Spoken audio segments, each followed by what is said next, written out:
Okay, so purihin ng Panginoon mga kapatid for this wonderful time.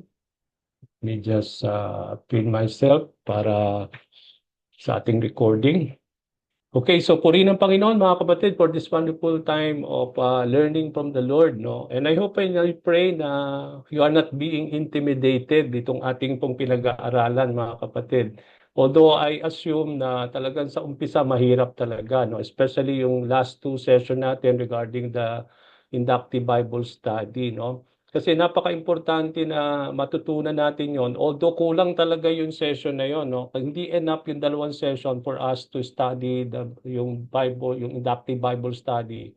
Because we need to continue to practice doing it, no? Kasi I don't expect mga kapatid for just two session nung pinag-aralan natin ay magiging na-grasp na ninyo and you are able to do it rightfully, no? But then ang intention ko po kaya kayo binigyan ng assignment is for you to try about it, no. Napakaganda naman na umpisahan na natin, hindi na natin patatagalin kasi I believe how important it is for us to feel and to experience yung pong magandang bagay na kapag natutunan natin yon, you will gain a lot of it, no? Kaya po, don't be intimidated by it. Huwag tayong matakot mga kapatid at hindi ko naman po ini-expect na magiging hard ako doon na kailangan magsabit kayo lagi ng assignment ninyo, no? I know naman na busy kayong lahat, but then hindi po ako magiging strict on that.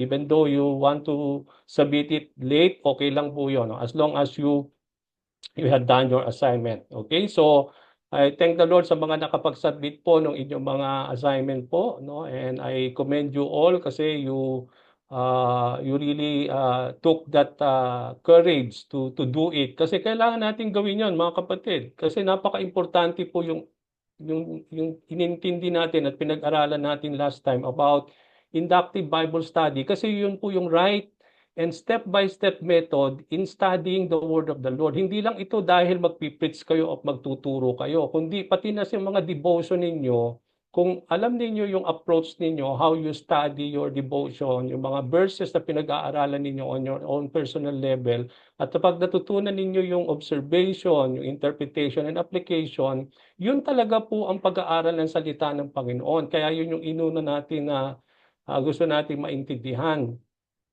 And it is good for us to know the word of the Lord. Para lang tayo magbabasa ng dyaryo kung ganun po ang gagawin natin. Eh yan, that is the right method. Lord, not only to read the Bible, but we have to understand them. And the bottom line, why we want to understand it is because we want to apply it in our lives. So, paano natin i-apply yung ating pong mga verses in the Bible given to us by the Lord if we have not really understood what we what we are receiving from the Lord so that we are able to apply it into our lives. At yan po yan ang gawing challenge ninyo sa buhay ninyo mga kapatid. Not because this is a requirement for this course, pero I hope and I pray you will take it as a challenge on your personal life, in your personal walk with the Lord. Kasi napaka-importante bawat isa sa atin, we know how to study and understand and interpret the Bible. So yun po yung encouragement ko sa inyong lahat. I commend po yung mga ibang nakapag-submit po na kanilang mga assignment. Meron po talaga nag-gain height, no? At they have really take that courage to submit at meron po talaga nag-excel din. I will not mention that name na lang. So sa but then I commend po yung bawat isa doon sa mga naggawa po ng kanilang mga assignment. Okay? So praise the Lord for that. But if we will have more time, pag matapos po natin itong hermeneutics natin, we will go back, kung may time pa tayo, we will go back again to the inductive Bible study, no, para maging heights pa rin ninyo. Now, as I have said mga kapatid, before I proceed to the first session of our hermeneutics, meron po ako mga recorded na mga video pa ng inductive Bible study. Now, ang requirement ko po dito, bago kayo, I will give the freedom for you to go to pwede yung pag-aralan as long as you have submitted your assignment in Matthew. Kasi nandun po yung Matthew na yan, dun sa recording na yon. Okay, so kung nakapag-submit ka, you can now free to study yung mga natitirang lessons sa inductive Bible study. But if you have not given your assignment, Wag muna ninyong go through that ano. Kasi nandun po yung lesson ninyo. Ayoko, nakapag-submit kayo, I think I have 6 or 7 videos pa recorded teaching about inductive Bible study. Marami pong mga example pa rin doon. So if you have submitted your assignment, you can now prolong your study. You can now study freely. Go to sa ating discipleship training YouTube channel and you can do so to study it again. Okay? You can go through all those things, no, para matutunan pa ninyo how to do an inductive Bible study using observation, interpretation, and application. Okay? Now let me share po yung ating pong screen for our first session regarding hermeneutics, biblical interpretation, or biblical principles of interpretation. So let me just put this into our slide.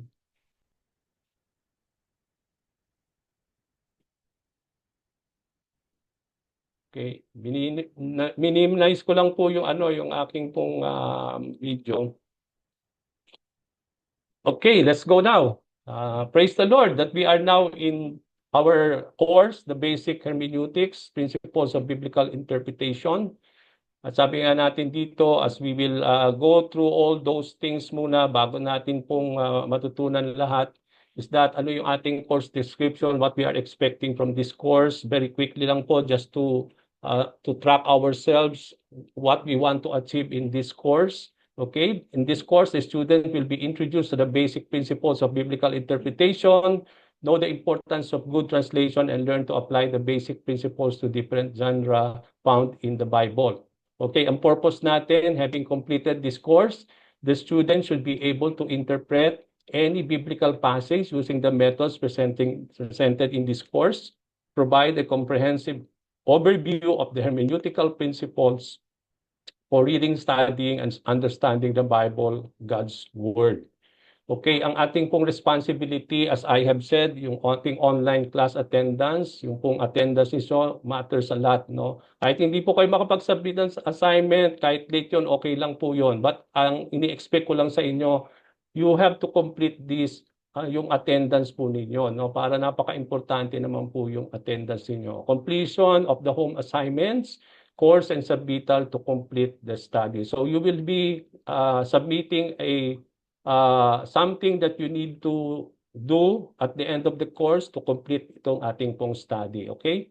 Now, ating textbook, I have given already to you the copy and I hope and I pray that you had started reading it, no? So that as we go along, meron na kayong idea ng ating mga binabasa. Kaya napaka-importante, binigyan ko kayo ng kopya ng textbook so that you are reading in advance para pag tinakil na natin, hindi na tayo magtatagol po understanding many things is because you are already have gone through all those lesson at nabasa na po natin. And somehow you have your own understanding of what we will be discussing. Okay?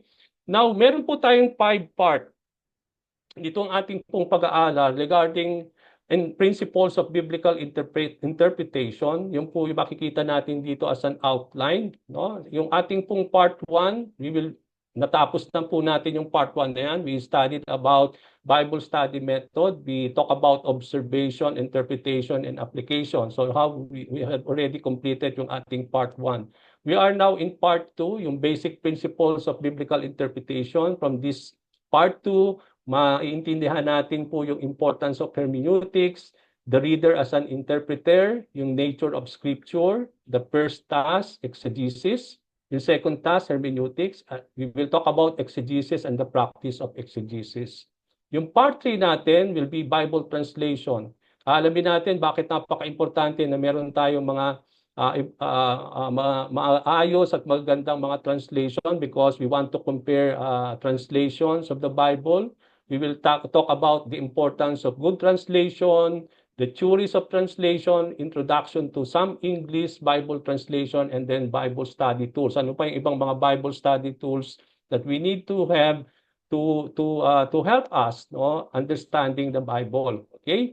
Part 4 natin will be about interpretation of different literary types. Mag-uumpisan po natin iintindihin paano natin i-interpret yung mga different genre o different literary types of the Bible. Sabi ko nga, may hindi isang type lang yung literature in the Bible. There are many literary types at hindi pare-pareho din yung ating pong procedure, yung mga principles na nag-govern sa pag-interpret ng mga literary types na yan. No? On part 4, we will talk about muna yung gospel, the parables, the book of Acts, and the epistles. Paano ba natin iintindihan? Paano ba natin i-interpret itong mga literary types na ito, that when you are reading the gospel, ito yung mga principles that needs to be applied for you to understand and interpret the gospel. No? Meron din namang another principles that we need to do when we are understanding and interpreting the parables of Jesus Christ. Then we also need to interpret how do we understand the book of Acts and then the interpretation of the many epistles. Okay? And then yung last part natin, yung part 5, yung mga natitirang pang mga literary types. Yung the Old Testament narratives, yung mga poetic books, how do we understand or interpret yung mga Book of Psalms, the Proverbs, no, yung mga ganoon. We will try to see that as we will go along with this course. And then we will try to interpret yung mga Old Testament prophecies, and then yung huli natin is the book of Revelation. Okay, that is somehow the course outline.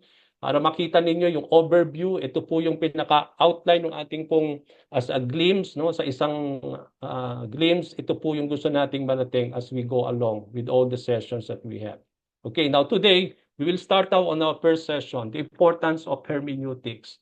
Now, have you come to understand why we are studying this, no? Ano ba ang magigain natin dito if we are able to fully understand the importance of hermeneutics? Okay, we will talk about later on ano bang ibig sabihin ng hermeneutics and something that we need to understand regarding this subject. But before we go to that importance, bakit napaka-importante na magkaroon tayo ng right interpretation of studying the Bible, no? How important it is for us to interpret rightfully the word of the Lord. But before we go to that thing, I expect na nabasa ninyo yung yung ating pong mga textbook, yung mga unang bahagi po nung ating pong textbook. I assume that you had read it already. Now, if you have come to read it, I want us to talk about this. Okay? Can someone answer this, whether it is true or false, or why do you say it is true or why do you say it is false? Very specific, very ano lang to, wag na masyadong mahaba, but try, if you say that this is true, then you can just unmute yourself and then you just explain why you say this is true. Okay, first thing, you don't have to interpret the Bible, just read it and do what it says. Is it true or false?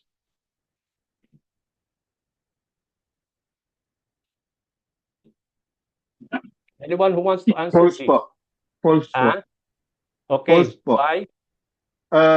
Because you need to because this was written long time ago, so we need to because what they're saying now, what they said before, maybe when we just read it plainly, hindi po masyado natin makukuha lahat yun, so we have to interpret it and maybe do some research about it para ma-interpret po natin ng tama.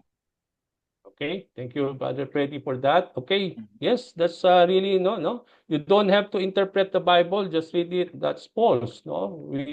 Ang reason natin why we are reading it, on the first place, bakit po ba binabasa? Because you want to understand it, isn't it? Walang nonsense that you are reading something and you are not understanding what you are reading. It means to say, when you understand it, you are already interpreting what you are reading. So, we need to interpret the Bible as we read it, no, and do what it says, no, because we cannot do what it says even without understanding what we are reading. Yung application nga, no, makikita natin dun sa ating pong inductive Bible study, huling-huli yung application.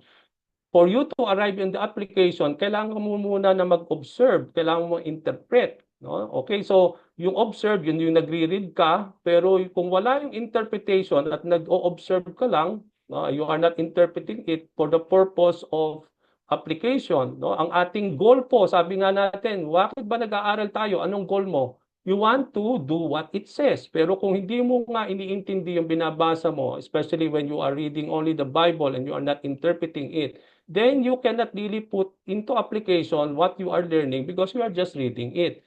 Okay, we have to interpret the Bible, mga kapatid. And so this first thing is false. Okay, what about this second? Interpreting the Bible is only for pastors, Sunday school teachers, and cell leaders. Is it false or true? False po. Okay, why Pastor. false? Okay, Bible is created for everyone po. Not only for okay, the... Amen po. okay. That's really true, no?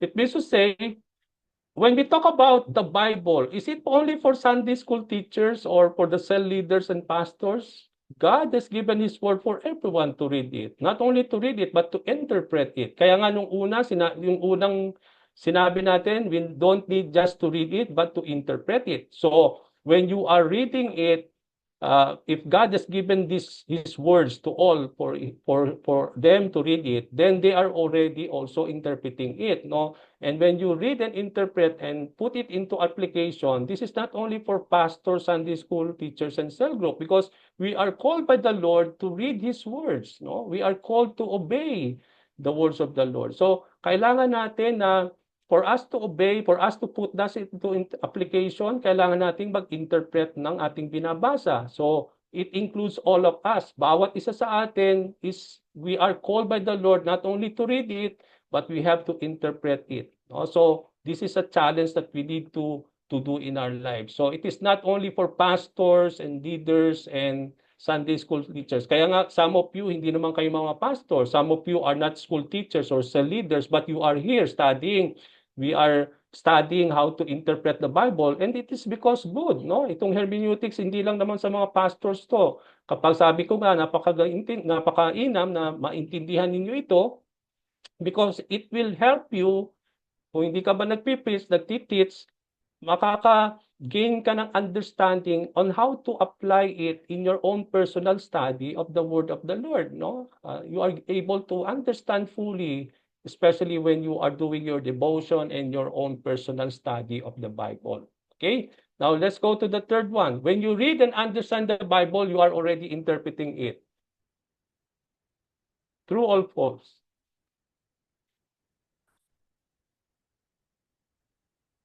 When you read the Bible, you are already understanding it and at the same time interpreting it.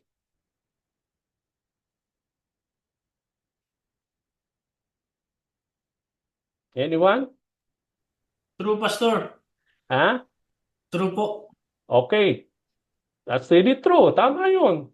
Now, why do you think it is true? You wouldn't be able to understand without interpretation po, Pastor. Tama yun, no? When you read the Bible and try to understand what it means, you are already interpreting it, mga kapatid. No, ibig sabihin, kapag binabasa mo siya, tapos iniintindi mo yung binabasa mo, ibig sabihin no, ini-interpret mo na siya, no?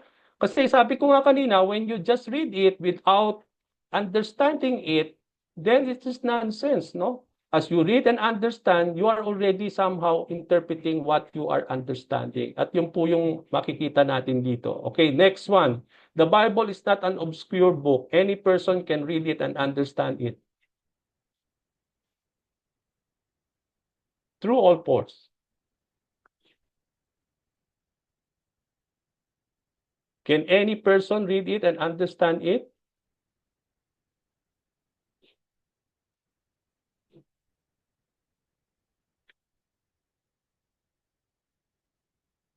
Anyone? Parang natatakot kayo sumagot.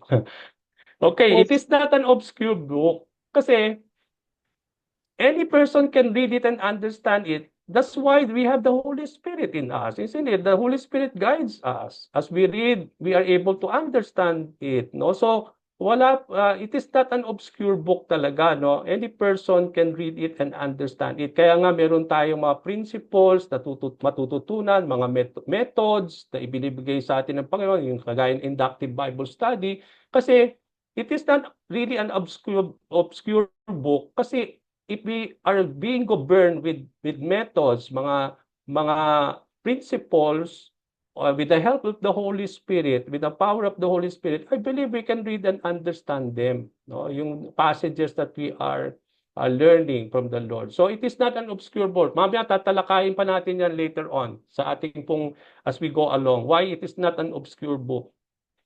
Now, thus, the problem with too many preachers and teachers is that they dig around so much that they tend to muddy the waters. What was clear to us when we read it isn't so clear anymore. True or false? Ito, problema natin to. Kapag nag-aaral tayo ng Word of the Lord. True po. True, yes. True. Why true? Kasi po minsan yung sabi nyo nga po, they tend to muddy the waters dahil sa daming sinusupport ng mga study or mga naririnig nila na preaching minsan, nako-confuse na po. Hindi na Yes. po nabibigay yung right message. Okay, true. So it means to say this is the problem of too many preachers and teachers. Even mga Christians who study the word of the Lord, no, they tend to dig around. Nakakahukay nila, yung natatabunan nila, yung pala yung plain meaning nandun lang sa ibabaw. No, kasi kung hindi mo iniintindi yung ibabaw, dig ka lang ng dig, hukay ka ng hukay, natatabunan mo na tuloy yung pinaka-plain understanding of the plain text, no? So bago ka mag-dig, tingnan mo muna yung surface yung word. Kaya nga nag-o-observe tayo. Kaya nga tinuro ko sa inyo, bakit hindi inuna ang interpretation bago observation? Yung observation, doon ka muna sa surface. Tinitingnan mo lang yung mga nasa surface. Ano yung mga truth diyan sa Word of God na yon? Anong mga ginamit na word? Sino yung mga character? No? Bago ka mag-dig. Kasi sometimes we just dig and dig. Interpretation kagad ang dinidig natin. Hindi mo pa talaga naintindihan yung what is on the surface. Kaya minsan, nandun lang yung plain meaning, nasa ibabaw, natabunan mo na, kakahukay mo, no? Kakadig mo. Isn't it? Kaya nga, tama yun. What was clear to us, it becomes not clear anymore. Kasi nga, natabunan mo yung mga dapat nakita lang muna sa ibabaw at somehow we tend to just muddy the waters, no? And that's something that we will understand later on. Okay, let's sit now. The single most serious problem, you know what? We agree that all Christians should learn to read, believe, and obey the Bible. Yan po yung ating task. Hindi lang read. Pag sinabi natin we are believers of the Lord, we are Christians, ang ibig sabihin niyan, all of us agree that we should read. Okay? First, we need to read. And then, second, we need to believe. And then, also obey the Bible. So it means to say it is more of application also. As we believe, we are called to obey. Okay? Sabi nga, don't be hearers of the word, but also doers of the word. Okay? Now, alam niyo po, ang pinaka-most serious problem, no? Kaya nga sabi ko kanina, the Bible is not an obscure book if studied and read properly. Kung pag-aaralan natin at talagang babasahin mo sa talaga properly, the Bible is not a very complicated thing. Okay? Hindi siya mahirap intindihin. Okay? Kasi in fact, kung titingnan natin, mga kapatid, the single most serious problem people have with the Bible is not lack of understanding. Yan ba ang sinabi sa Bible that people lack understanding in reading and studying the Bible? No. Most of the challenges na makikita natin in the Bible, the most important serious problem when people read the Bible is not lack of understanding, but putting what they have learned. Putting itong to practice, yan po yung ating serious problem.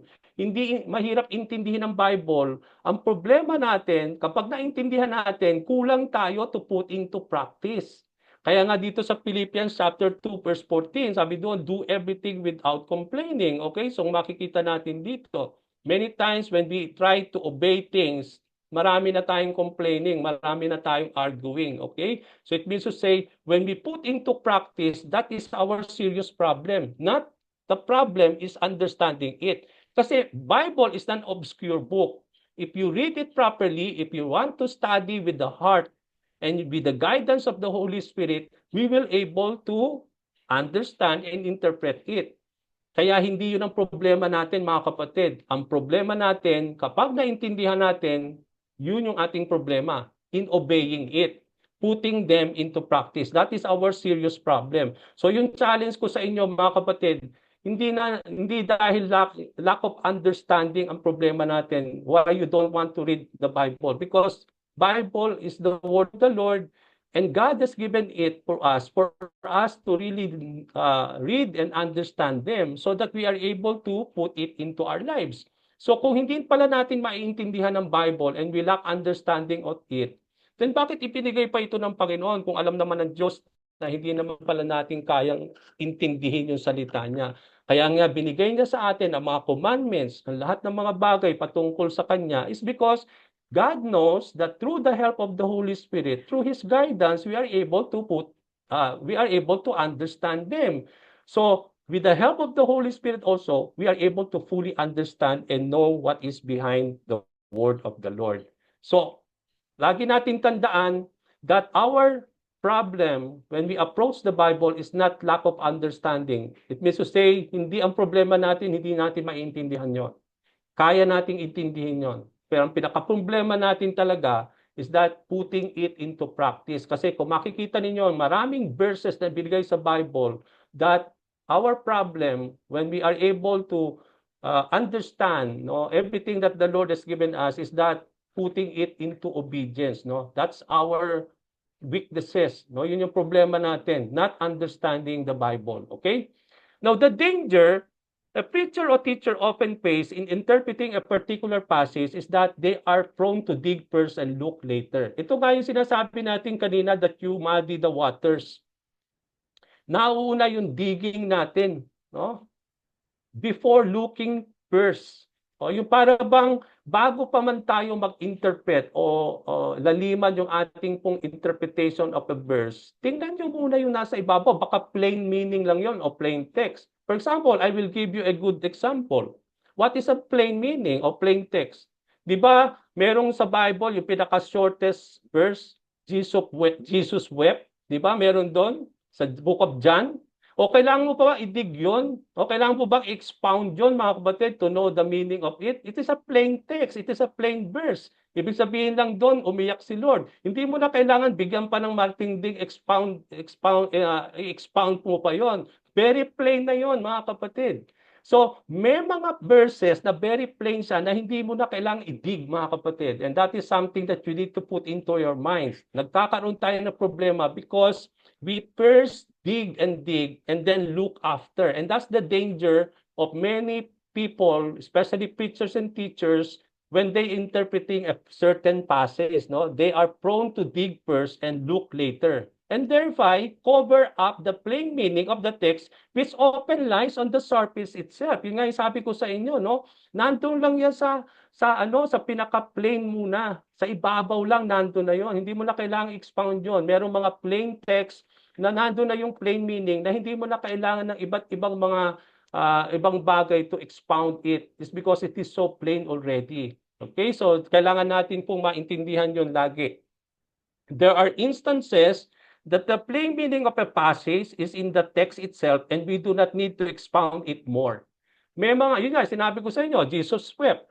Isa sa version ng Bible. So you don't need to expound it more. Yun na yung meaning nun. Yun na yung plain meaning nun. Hindi mo na kailangan pang i-expound yun or interpret pa yan lalo. Kasi yun na yun. Yun na yung ibig sabihin nun. So we need to understand which among the verses that is not plain itself, that we have to dig it. For example, yung mga figurative of speech, hindi natin pwedeng gawing plain meaning lang yon o literal.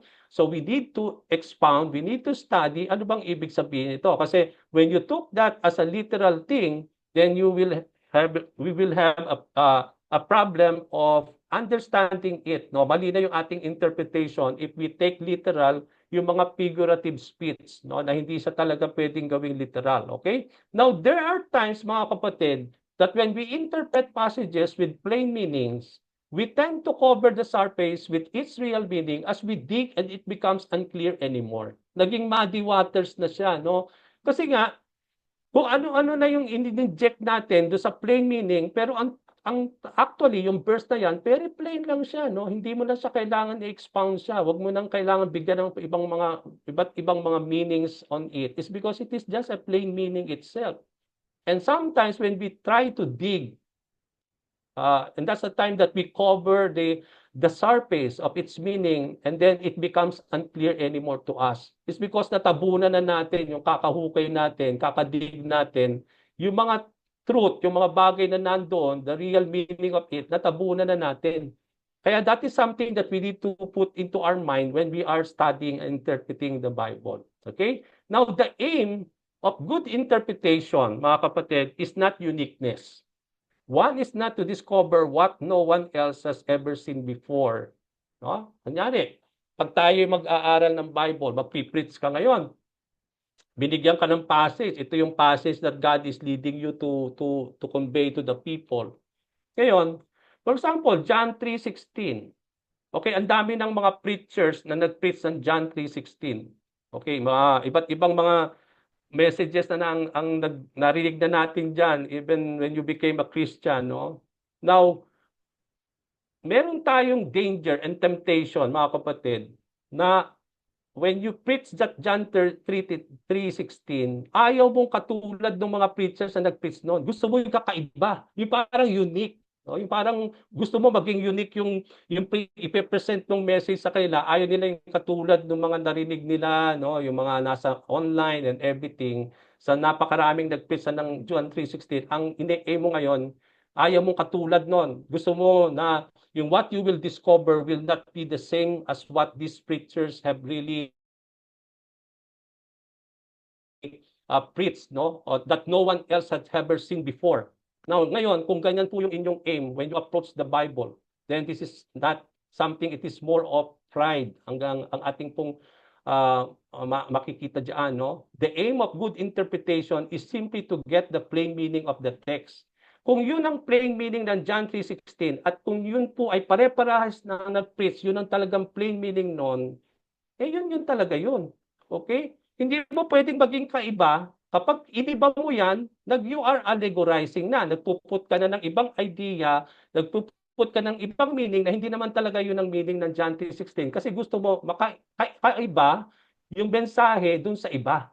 Okay, when you do that, no, it is more of parang pride yan sa atin, mga kapatid. No? The test of good interpretation is that it makes good sense to the text. Magiging faithful tayo, no? Magiging faithful tayo sa word of the Lord. Kung yun lang ang plain meaning niyan, wag mo nang bigyan ng ibang meaning para ang gusto mo kasi is that maging kakaiba yung meaning mo. Pero yung meaning mo naman, hindi talaga yun yung plain meaning of the text.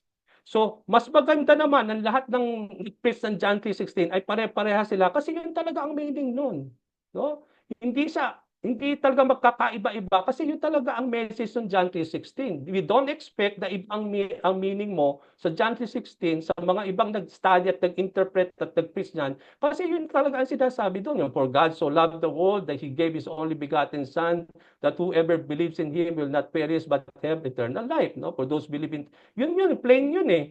No? Kaya outside that, hindi yun talaga ang meaning nun. Eh kapag nag-pitch ka ngayon para magkaroon ng uniqueness na ma-discover na parang lalabas na parang kakaiba ka sa kanila, then that's pride, mga kapatid. That's not really. And you are not making good sense of the text. To make good sense of the text, you have to be faithful and you have to interpret it on its plain meaning, no? On its actually what is being said there.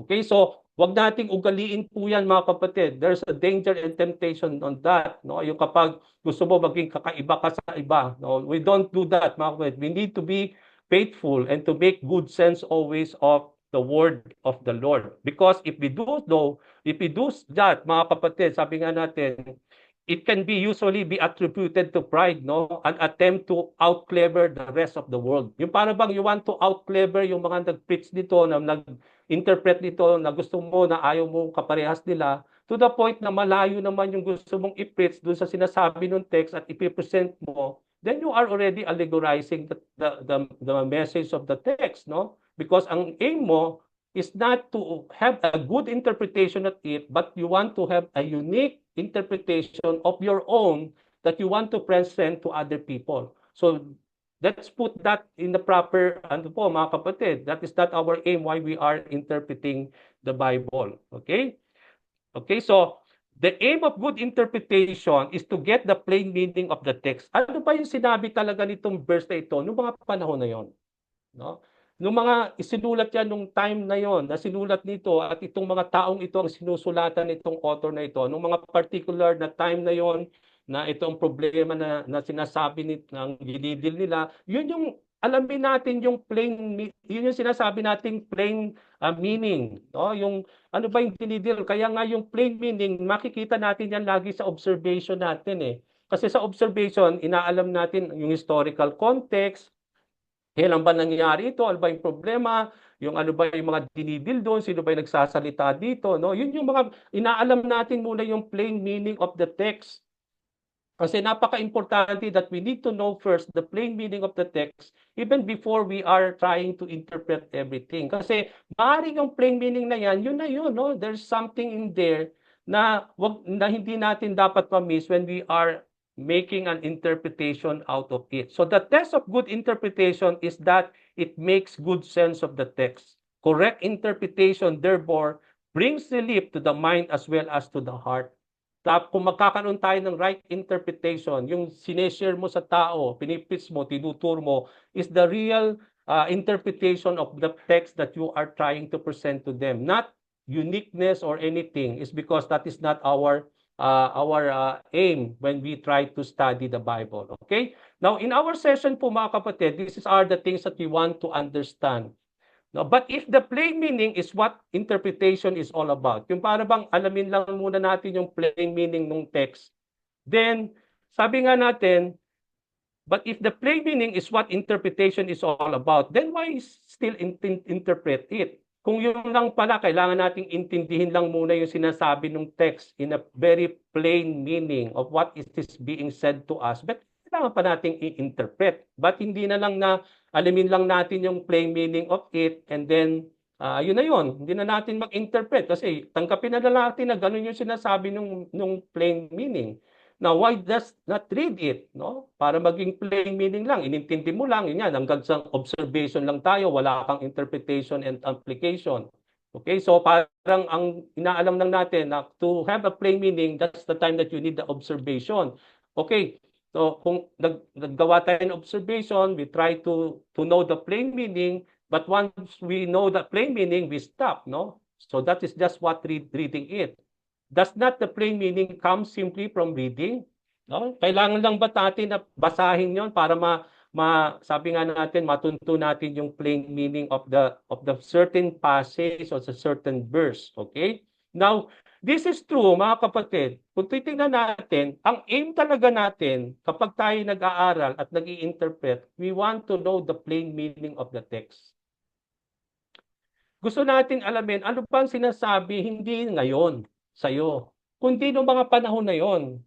Kasi when you try to put the passage, na you try to put yourself, na yung passage na yon ay para sa'yo ngayon, sa inyong year today, then that is not something that the right way for us to study the scriptures because meron pong dapat mag-govern sa atin when we try to understand the plain meaning of the text. Pag sinabi nating plain meaning, yung mga sino ba ang sumulat niyan, no? Sino ba yung audience ng mga panahon na yon, kailan ba sinulat niya, ano yung dinidil ng mga problema in those times, no? Ibig sabihin, sinulat ng author yan ng mga panahon na yon, hindi sa'yo. So, our understanding here is that when you study the word of the Lord, put yourself in that particular setting, hindi sa ating contemporary time. Kasi kapag ilalagay mo yan sa time natin ngayon, and you bring that in our time today, it is, sabi nga natin, magiging out of context tayo lagi because this is not written for the 21st century, but it has been written many years ago, no? At ibang mga tao ang sinusulatan ng Panginoon Diyos, no? To the writers of the Bible, okay? So, yung mga plain meaning na yan, kung titingnan natin, okay, may mga plain meaning talaga in the Bible. Meron naman din na parang plain siya, pero kailangan mo siyang idig talaga. No? Meron na mga plain meaning na yun, you don't need to expound it. Meron na mga plain meaning naman o plain text na kailangan mo talaga siyang i-expound so that you will able to fully understand the right meaning of it. So, ang pinaka-importante dyan talaga, which among those verses are plain in itself, na hindi mo na siya kailangan siyang expound siya. Meron naman na kailangan na kahit plain meaning siya, and you had gone through all those reading, nag-observe ka, gumawa ka noon, pero kailangan mo siyang i-interpret talaga. Okay? Because that is something that we need to understand, and we need to be governed when we try to study the word of the Lord. Okay? So it means to say, this is true. Sabi nga natin, bakit kailangan natin in the true sense? Tama rin naman, no? Na bakit hindi na lang basahin natin para alamin natin yung plain meaning? But kailangan pa nating mag-interpret? Okay? Now, ang problema kasi, bakit natin kailangan mag-interpret? Kasi, is because those writings are not for us. This is for the people in those years. So, kailangan nating intindihin, ano ba ang dinidil noon bago mo dalhin sa ngayon? Applicable ba yung mga principles na binibigay ng mga panahon na yon? O ito ba hindi na applicable sa ating in our time? Okay? So, kailangan mo talaga mag-interpret. Hindi lang alinalamnanin yon, and then you take it something na parang gusto mong i-apply kagad sa buhay mo, but then you have not properly interpret what is being said or what is being dealt in those times. And how do we able to apply it in our time kung hindi naman natin naintindihan ng lahat? Okay? So, sabi dito, this is true, but in true sense, tama yon, that kahit hindi mo siya talaga bigyan ng interpretation ng mga plain meaning that you just read it, that's very true, but there's also something that we need to understand that kailangan din natin paalalahanan na there is this such kind of argument when it comes to unrealistic because of two factors. Na hindi lang pwedeng ang approach natin sa Bible ay maging plain text lang siya. Kagaya ng Jesus wept. Okay, yun na yun. Plain meaning na yun. Pero what about yung analogy na nakita natin sa John 15?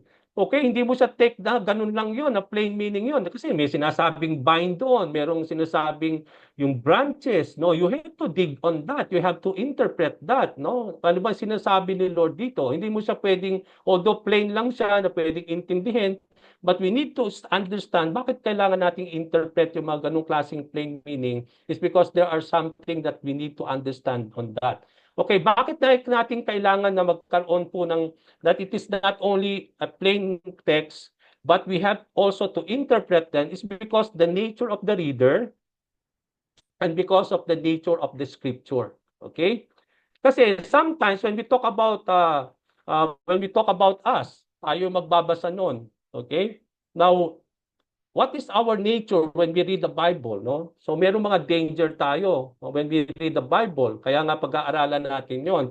So we need to understand kasi kung magiging plain text ka lang, magiging plain lang 'yon, and you are not going deeper in your interpretation of it as you read it, then there are something that we can do, no? Sabi nga doon, we need to make good sense of the scripture. Okay? So there are tendency that we put a lot of things when we read the Bible. So we need to understand that. Okay? Now, why we need to interpret? Bakit hindi na lang tanggapin natin na parang binasa lang natin? Kaya nga sabi ko kanina, hindi enough na binasa lang natin, na intindihan ninyo yung binasa ninyo. Bakit kailangan nating i-interpret yung binasa natin? Although ang intention natin is to know the plain text itself, by why we need still to interpret it. Okay? The need to interpret. Why interpret? Bakit kailangan nating interpret yung binabasa natin even though it is a plain text itself? Okay? Now, because there are two factors. Sabi nga din, the nature of the reader and then the nature of the scripture. Now, let's go first to the nature of the reader. Bilang mga reader, kapag nagbabasa tayo, sabi nga natin, when you read the Bible, you are already interpreting it. Okay? Nonsense kapag nagbabasa tayo na hindi mo iniintindi at ini-interpret mo na.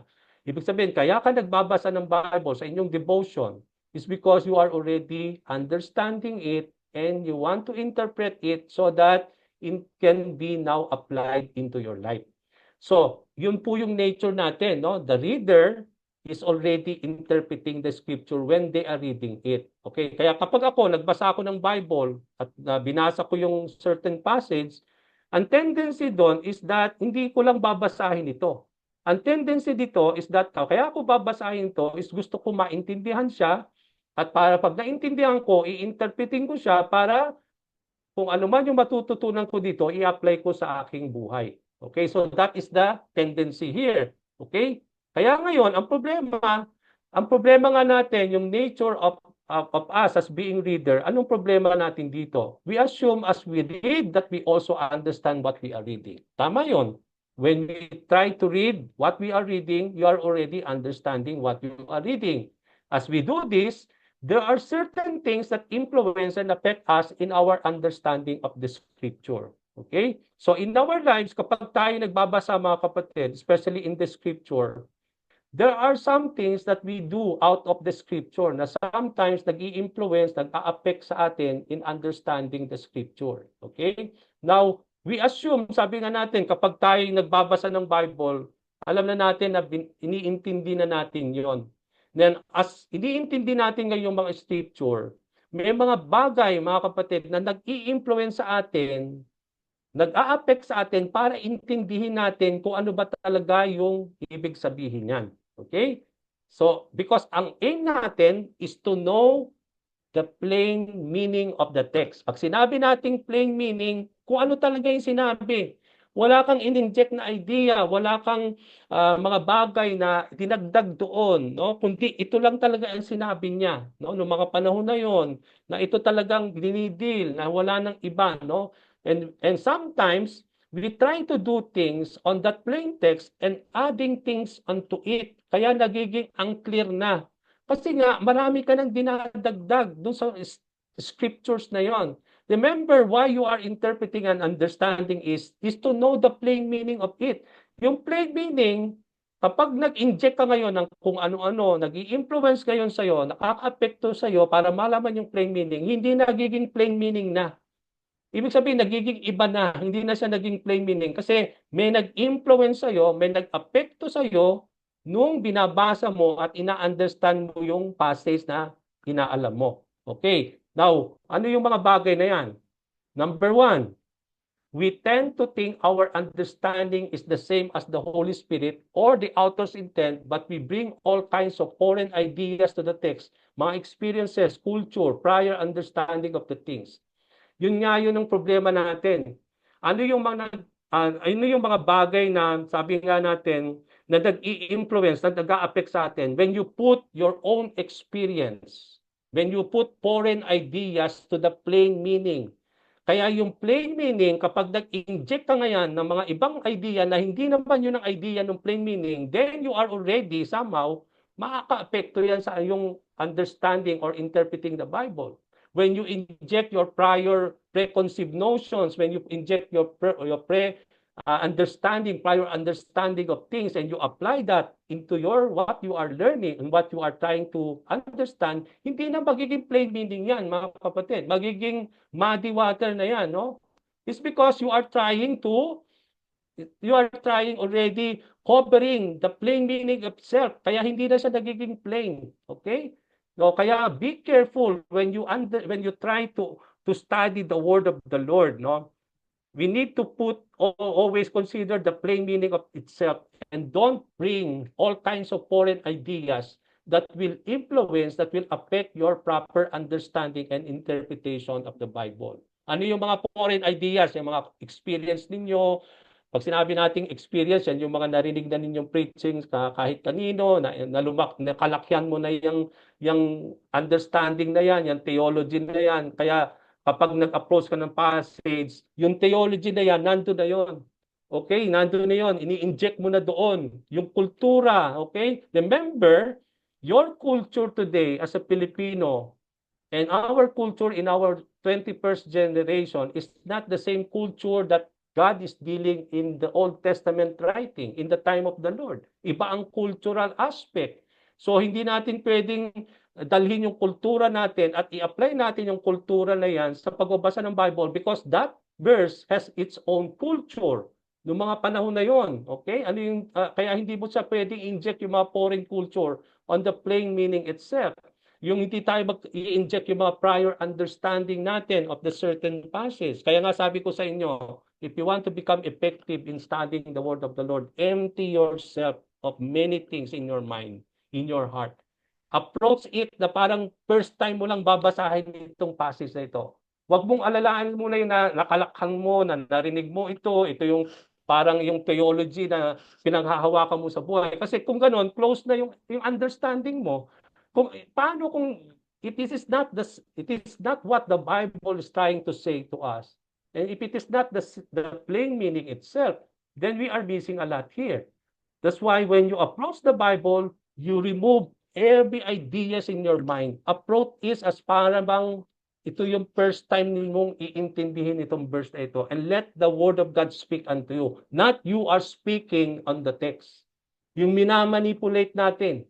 Okay, so we have to put that, mga kapatid. No, we don't inject all kinds of foreign ideas when we really understand the Bible. Now, why we need not to put foreign ideas to the text is because, mga kapatid, sabi nga natin, there are 4 levels of pre-understanding. No? Sinasabi natin, pag sinabi natin mga levels of understanding is that there are 4 levels of pre-understanding.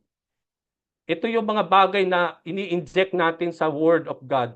Mga preconceived ideas natin, ito po yung 4 na yan. Una, yung information level. Pag sinabi natin information level, ito yung mga prior understanding of things. Yung mga alam mo na noon, no, na ito yung information level, yung mga prior understanding ng lahat ng bagay. No? For example, yung our pre-understanding of the salt in the Bible. For example, di ba, pag sinabing you are the salt of the earth, okay? Now, when we approach that passage in the book of Matthew, no, yung sinasabi natin na when we talk about Luke 14, that you are the salt of the earth, hindi mo pa pinag-aaral yung context nung passage na yon. Alam mo na kagad, meron ka ng preconceived kasi meron mga nagturo na sa iyo, narinig na niyo sa mga preaching that what is a salt, no? Ina-apply na ninyo kagad yung salt dun sa sinabi nating you are the salt of the earth. Pero kung babasahin ba ninyo doon yung text na yon, plain meaning lang yon eh. You are the salt of the earth. Okay? But then, sabi nga natin, kapag pinits na natin yan, ang dami na nating naririnig that it is already a disinfecting agent, di ba? Yung para bang nagpe-preserve siya dahil inaasin na natin yung mga isda natin, nagpe-preserve yun. Okay, so parang ina-apply natin yun sa text, pero wala naman sinabi yun dun eh. So, kung babasahin yun, are the salt of the earth, no? That you lose your saltiness, that beware that you don't lose your saltiness because you will not be effective anymore when you lose your saltiness, no, as believers in the Lord. May sinabi ba doon na talagang sinabi natin disinfecting agent siya or nakakapag-preserve, no? Sometimes when you approach that passage, yun nga yung sinasabi nating pre-understanding kasi narinig na ninyo yan sa iba't ibang mga preaching. Pero yung ba talaga ang sinasabi noon, mga kapatid? So that is our information level, no? Meron na tayong proper information when we approach a passage. And sometimes, pipilitin mo ngayon yan, i-inject mo ngayon yan, when sinabi doon, you are the salt of the earth, pag pinits mo ngayon yan, sigurado isasama mo yung information level mo. Kasi hindi na ngayon yung sinasabi ng text. Now, we need to be, sabi nga natin, we need to stick and we need to be faithful. Kung ano na yung sinabi doon, that you are the salt of the earth, that you will be, sabi nga natin, useless when you lose your saltiness. No? Yun lang ang sinasabi ni Lord doon. Wala siya sinabi na you are nagpe-preserve, nagbibigay lasa ka, nagbibigay flavor. Kasi yun ang nakita natin, yung physical aspect ng salt. Kapag walang asin, parang walang lasa. Pero yung ba ang sinasabi ni Lord dito that you are the salt of the earth? Maaring, ang sinasabi dito yung usefulness natin, na para tayong mga salt in our lives, na kapag hindi mo i-maintain yung usefulness mo to be useful in the kingdom of God, then you will not be effective. Hindi talaga salt ang sinasabi dito ni Lord. Hinalintulad ka parang salt, pero hindi yung salt itself ang binibigyan ng pansin dito ni Lord. Kayo. Okay? So that's, I hope we are making sense here. No? I know Alam niyo yung sinasabi ko. Kaya when you approach, alisin niyo muna yung disinfecting agent, no? When you approach that you are the salt of the earth. Tingnan niyo muna yung plain meaning. Ano ba sinasabi nito? Bakit sinabi ni Lord ito noong mga panahon na yon? Alamin niyo muna yon. And then, maaaring bandang huli, parang ano na lang yon, parang illustration na ng ninyo yon, yung salt can be an disinfecting agent kasi nga parang nilalarawan mo na lang yung salt in the physical aspect, nagbibigay lasa, but it is not what this verse is trying to tell. Hindi dapat yun ang mag-govern, okay? So alisin natin yung mga informational level na meron na tayo niyan. Tanggalin yan when you approach a passage. Okay, number 2, yung mga pre-understanding, additional, attitudinal level. Ano ito? Ito yung our disposition, bending the meaning to suit our emotions. Yung para bang in our lives, no, sabi nga natin, we try to bend the meaning of the text to suit our lives. To suit that, yung sabi nga natin, our emotions in our lives, no? And that is something that our disposition, para bang yun ang ating ginagawa. When we try to understand a certain passage, we put this kind of pre-understanding, yung para bang binebend natin, tinitwist natin ang salita ng Panginoon to suit your own need. Even emotional and everything, no? To suit our lives, no? We try to bend. Na hindi na ngayon plain ito, parang binaluktot mo, and you are just using this verse to suit what you want to justify about yourself, your attitude. O sometimes yun po yung nagiging problema. And that is not already, hindi na yung plain meaning, but you are trying to bend the plain meaning to suit your own attitude, yung ating pong, our disposition in our life. Another pre-understanding, yung ideological level. Ano yon? Our mental framework, the big picture of understanding things. In our lives, meron tayong yung mindset natin, nakatuon na doon. Parang sarado na yung ating mindset ng ito, yung idea natin. And when you understand the Bible, you bring all those ideological thing, yung ating mindset. Because pag sinabi nating mindset, this is how you view things, no? And then we bring that in our passage, and that's why nagkakaroon tayo ng pre-understanding. It influence and affect our understanding of the Bible. It's because nandun na, ini-inject mo na yung ideas, inyong mga, sabi nga natin, yung viewpoint ninyo, yung worldview natin, no? How do we view things in our lives, no? And that's some things na in-inject na natin. Another thing is that yung pre-understandings natin is yung tinatawag nating methodological level. Ano ito? The methods we employ in understanding something can predetermine the outcome. Okay? Ano ba ang method na ini-inject natin when we try to understand? Kaya nga, unang-una nating inalam sa ating session yung inductive Bible study. Yung method is so important, mga kapatid. If you are not applying a good method in understanding the Bible, then you are missing a lot. Kaya nga sabi ko nga, no, kailangan niyo matutunan yung inductive Bible study because it will really bring significance to what you are understanding. Okay? Kaya nga napaka-importante yung mga methods natin that we employ so that we are able to understand something that can predetermine the outcome of our interpretation. Kaya kung mali yung methods natin on how we are using in understanding the Bible, then it can really somehow predetermine the outcome of our understanding and interpretation of the Scripture. Okay? Now, yan po yung una, no? Kaya may nature ang reader. Kaya yung plain text, hindi na nagiging plain. Kasi nga yung itong mga level na itong ini-inject natin. Kaya yung plain, nagiging muddy waters na, no? Naging hindi na siya maintindihan kasi kung ano-ano na inilagay mo sa text. Yung mga preconceived ideas mo, ideology mo, mga viewpoint, mga method and everything, information, in-inject mo ng lahat sa verse. Kaya yung plain, yun na hindi na siya talaga plain. Naging complicated na, ang hirap ng intindihin.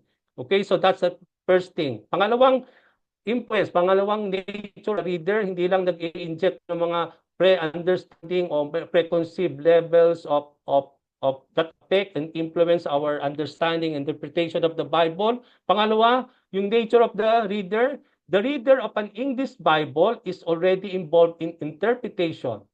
So, ibig sabihin, sabi nga natin kanina, kapag kayo nag-aaral ng Bible, you are not only understanding it, but you are already interpreting it. So, for translation, it is in itself a form of interpretation. Okay? So dito, ibig sabihin natin, the translation's choices of words regarding meanings are going to affect how we understand. Good translation take the problem of our language differences into consideration. Kaya nga sabi ko nga, no, when we talk about translations, bakit kailangan nating magkaroon ng various translation? Kasi alam niyo, yung mga translation na yan is already somehow different interpretation of who interpret it and put it into English language. Kasi hindi po English yung original manuscript niyan. So nung tinranslate nila yan sa English, ininterpret na yan. Hindi lang parang tinranslate na yan sa English. Kasi yung mga translation natin is already an interpretation itself. Kasi tinranslate na yan sa English. Ibig sabihin, bago tinranslate yan sa English language, nandun na yung interpretation of it from the original manuscript, whether it is Hebrew or Greek or Aramaic, tinranslate yan. So, nung tinranslate yan, ibig sabihin yung mismong translation, whether it is NIV, New King James Version, or anumang translation na ginagamit nyo, it is already a form of interpretation. Iba-ibang interpretation. Kaya nga, merong tinatawag nating word for word, yung equivalent ng bawat word sa Hebrew, yun dan ang word for word sa English.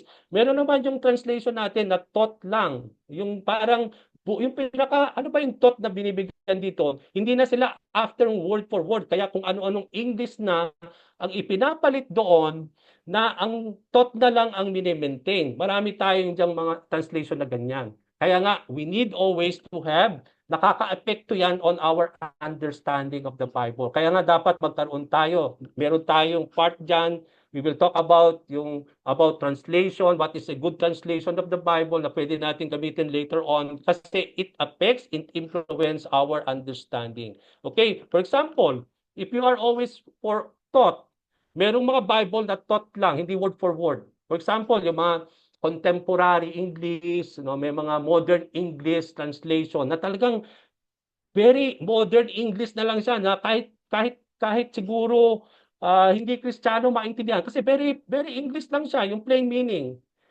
Although nandoon yung thought, pero kung titingnan natin, thought na lang yon. Hindi na yung word for word na ibinigay doon sa Aramaic or sa Hebrew language. Ang maganda, magkaroon kayo ng balanced na translation. Merong thought na parang may translation ka na parang thought, meron ka rin yung word for word na kung ano yung Hebrew, yun ang ginagamit na word doon. Yung King James Version is very good translation when we talk about word for word. Hindi sa thought lang.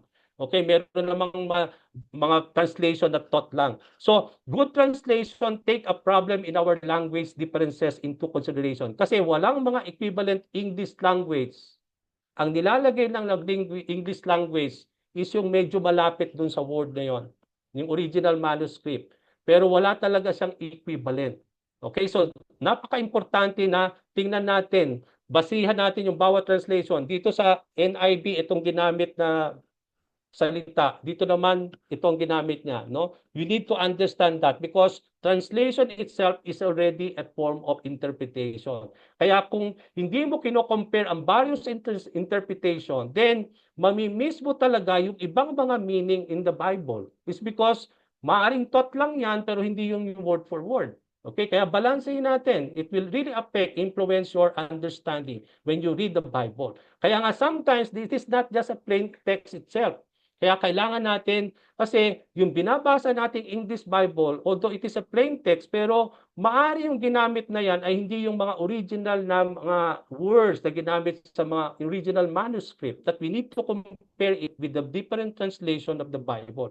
Kaya I believe, bakit tayo, ibig sabihin, nag-i-interpret na tayo talaga is because all our translation of the Bible is already a form of interpretation for those who translated it in our English language. Okay? Kaya dapat nakaka-apekto, kaya maganda dapat ang ating pong translation, yung tinagamit nating translation in interpreting the Bible. Number 3, na nature natin, mga word ng mga nagre-read ng Bible. Okay? The need to interpret is also to be found by noting the recognizable differences among Bible-believing Christians. Let us put into our minds na iba-ibang denomination natin, although isang Bible lang. Okay, but yung Roman Catholic, isang Bible lang naman yun. What is the difference with us and them? Ba't iba yung, merong mga ibang denomination, the same Bible lang. Pero bakit iba-iba ang ating belief when it is already one Bible lang? Bakit ganun ang belief nila samantalang yun din naman ang Bible natin at yung belief natin at sa kanila kaiba? Okay, so we need to recognize those differences among Bible-believing Christians, no? Kasi not all plain meanings are equally plain to all. Okay? Kaya nga kahit plain siya, ang nakaka-apekto dyan is that kahit plain yun ang sinasabi ng scripture. Pero the way we interpret it, yun doon tayo nagkakatalo. Kaya nga kung tama ang yung pamamaraan ng interpretation, tama ang interpretation mo. Pero kung isang tao magbabasa noon at hindi tama ang kanyang interpretation, talaga magkakaiba kayo. Kasi sabi nga natin, yung the way we interpret the main plain text matters a lot. Okay? Kaya nagkakaiba sa interpretation, mga kapatid. Iisang Bible, yes, it is just the same plain meaning. Kaya lang, kapag tayong lahat mag-aaral at talagang how we influence, yung kapag in-inject mo dyan yung preconceived ideas mo, yung mga ideological things mo. So, ibig sabihin, iba-iba talaga ang lalabas sa atin. Hindi na siya talaga magiging pare-pareho yung ating pong mga belief. Kaya nga, makikita natin dito, no? Yung plain meaning, hindi na siya talaga plain for all.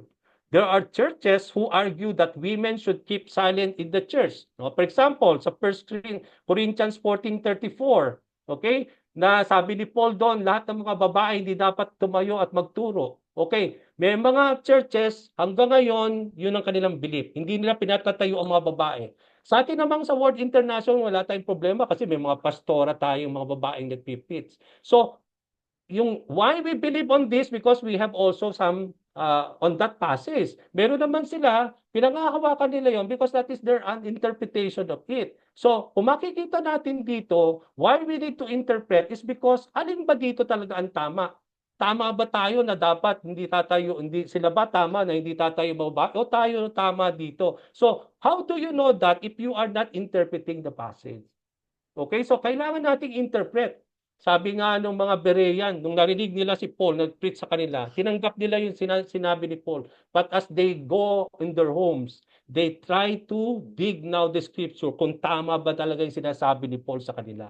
So in our lives, mga kapatid, yung mga churches natin may mga doctrine, may mga statement of faith. Dapat alam ninyo, kasi kung member ka ng World International, ito yung ating paniniwala. Are you embracing that? O baka naman iba yung inyong understanding it. Okay? Now, why we come up with those statement of faith is because it is based on what we believe on the Bible. Pero namang iba na hindi ganun yung kanilang understanding of the statement of faith. No? So, meron pong iba't ibang mga recognizable differences among Bible-believing Christians. But at the same time, iisa lang naman talaga yung plain meaning noon. Bakit nagkakaiba ng iba't ibang mga interpretation of it, mga ibang doktrina is because how you interpret it. Kaya nga, yung interpretation is so important. Doon nagkakatalo. Okay? There are also those who affirm the women as well as men should pray. No? Kaya nga, pag-aralan niyo niya, yung 1 Corinthians 14:34-35 na that women should not keep silent, no? At the same time, sabi nga natin, they should not teach, no? They should not stand. May mga ganung pong sa Bible na mga ganon. Okay? Now, sabi din doon, merong mga women kailangan nagbebelo. Kaya merong mga church nakabelo pa sila ngayon. Pero sa mga church modern day, wala na nagbebelo. Pero sa mga Indian, I think they are still using veil when they worship the Lord. Kasi nandun sa scripture yon. Okay? Meron naman sa doon na don't wear mga gold rings, mga gold na mga iba't ibang bagay, 'di ba? When you worship, no? Meron naman na na walang problema 'yon. Meron mga church na dapat hindi tatayo yung may mga tato. Meron naman ngayon na punong-puno ng tato. So, iba-iba yung understanding, mga kapatid, 'di ba? Sa Bible, don't even mark your body. Ngayon, hindi na problema yung ngayon. How does they deal with that? Okay, but ngayon ang dami ng may mga tato, ang daming marking sa mga body. Okay, bakit sila nagka-come up with doon na tinotolerate ng mga church? It's because the way they understood it. Maaaring sabi nila, baka hindi na applicable in our time yun, mga panahon lang yun. So that's the belief. No? Kaya nga, we need to know where we will stand on it. Kasi kung hindi mo, malalagay ka sa mga church na talagang they are okay na magkaroon lang ng mga tato-tato. But then, kung hindi naman yun yung understanding mo, then you will not believe on that. So, how do you deal with that? Then you need to study and interpret where it is written there. Okay, so merong mga iba't ibang mga bagay, no? Yung when we talk about yun, yung salvation can be lost, di ba? Ang dami po, debatable po yan, mga kapatid. So, meron din silang sinasabi na Bible verses din ang pinanghahawakan nila that salvation can be lost. Meron naman nagsasabing hindi man lulus kasi meron ding base yun sa ganitong passage, okay? So, we need to stand, no? We need to really interpret kasi although mga plain yan, meaning itself, noong mga panahon sinulat yan ni Paul o sinulat yan ng mga writer, pero the way we understood it our time today, doon tayo nagkakaroon ng problema at iba't ibang mga belief, no? Doon tayo nagkakaroon ng mga problem when we approach the certain passage, okay? So marami po yan, okay? Now, another thing that we need to understand, mga kapatid, the need to interpret is also to be found by all kinds of cultic things around us. One can usually recognize the cults because they have an authority in addition to the Bible. But not all of them, in every case, they bend the truth by the way they select text from the Bible. Kaya nga, meron pong mga kulto, mga wrong religion natin ngayon. For example, no? When we talk about Jehovah's Witnesses, no? Meron silang they deny Christ, the deity of the Lord. They don't believe that Jesus Christ is God, no? And they claim to be supported by a text. Meron silang pinanghahawakan doon sa Bible, na talaga yun naman ang Bible na ginagamit din natin, na sa kanila, ito pinanghahawakan nila, no? For example, yung Iglesia ni Cristo, pinanghahawakan nila na hindi naman talaga Diyos si Christ. Okay? Kaya meron silang pinanghahawakan sa text in the Bible itself. Why they believe that this is their understanding about Jesus Christ. So, it boils to the fact na plain yung binibigay ni Lord. He wants it to be plain in reading it. Pero when people approach that plain text, how you dig, how you put that into understanding, doon tayo nagkakaroon ng problema. Because we as readers have different kinds of things that we inject that nag-govern, nakaka-apekto sa atin sa mga iba't ibang mga ano, then that's why meron tayong iba't ibang mga belief and interpretation of many things when it comes to the Bible. Okay? So, given all this diversity, both within and without, kung makita natin may diversity in approaching the Bible, all the differences even among scholars who supposedly know the rules, is no wonder that some argue for no interpretation or just read it. Kaya nga ang sabi nila, basahin na lang yung Bible kasi pag nag-put tayo ng interpretation, doon tayo nagkakaroon ng problema. Kaya ang sabi nila, so wag na lang nating interpret. Wag na nating interpret. Basahin na lang yon sa plain meaning. Okay, wag na lang mag-interpret. Yun yung sometimes yung parang solusyon na lang nila. But it cannot be done like that, mga kapatid. Kasi the antidote for bad interpretation, kasi tayo lang naman din ang may kasalanan why there is a bad interpretation eh. Nung pinigay ni Lord ito, alam ni Lord yung gusto niyang intindihin ng tao. Tayo lang ang may problema in getting that proper understanding kasi kung ano-anong ginagawa natin sa salita ng Panginoon. So ang solusyon diyan ay hindi mag-interpret kasi sabi nila, just read it, wag na lang mag-interpret kasi ang dami palang problemang mangyayari kapag nag-i-interpret. No, we put a lot of things, binebend natin to suit our minds and everything. No, yung may mga nakaka-apekto din sa atin yung mga different denomination, yung kaning mga bagay. So wag na lang interpret. Pero mga kapatid, the antidote to bad interpretation is not no interpretation, but good interpretation based on common sense guidelines. Hindi po no interpretation, but ang challenge dito is that although meron ganon, we need to really be challenged that we need to have a good interpretation of the passage. Kaya nga kailangan nating i-empty lahat yung ating mga mind of everything so that we will come up with a good interpretation of the passage based on common sense guideline. Okay, now what is common sense guideline? Ano pa yung sinasabi nating good interpretation based on common guidelines? Dapat magkaroon tayo ng common sense guidelines, no? That will lead us for good interpretation. Ano yung mga common sense guidelines na yan? Okay? Good interpretation based on common sense guidelines is, number 1, to heighten the reader's sensitivity to specific problems inherent in its literary types.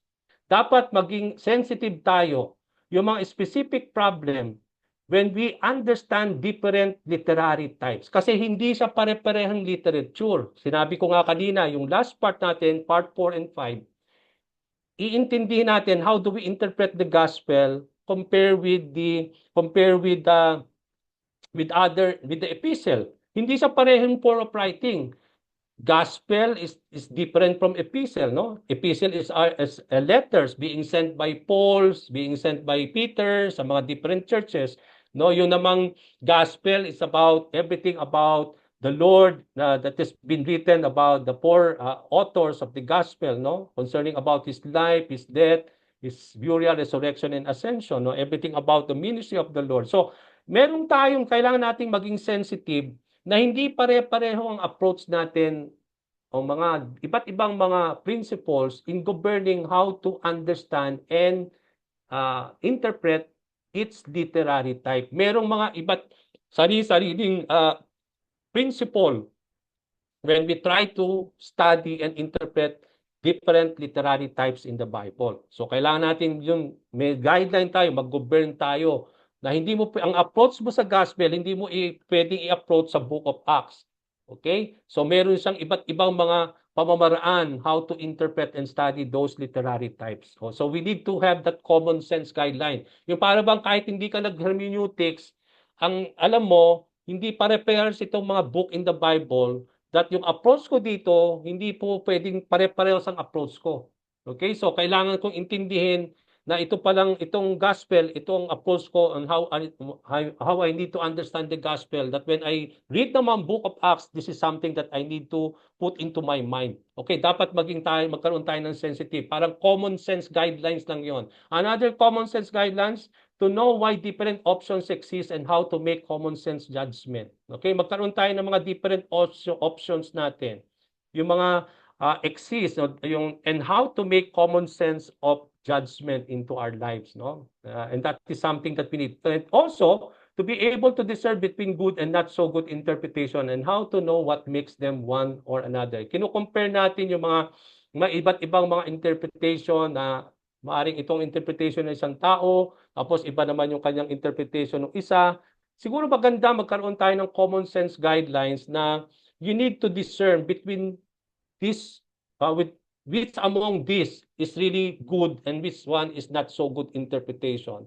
So that, and how to know what makes them one. Ano bang kaibahan nito dito sa doon? Okay, para we need to know. Kasi kung hindi mo alam pareho, then we will able to discern alin ba sa dalawa dito ang tama. Kaya dapat we need to have a total discernment of many things, no, in our lives, no, so that we are able to have yung mga between alin ba dito yung mga good and not so good interpretation, because it is so important for us to have that common sense guidelines to know na alin ba dito talaga yung pwede nating tanggapin. Okay, so that's it. So unang nature natin, bakit a plain text cannot just be read by itself.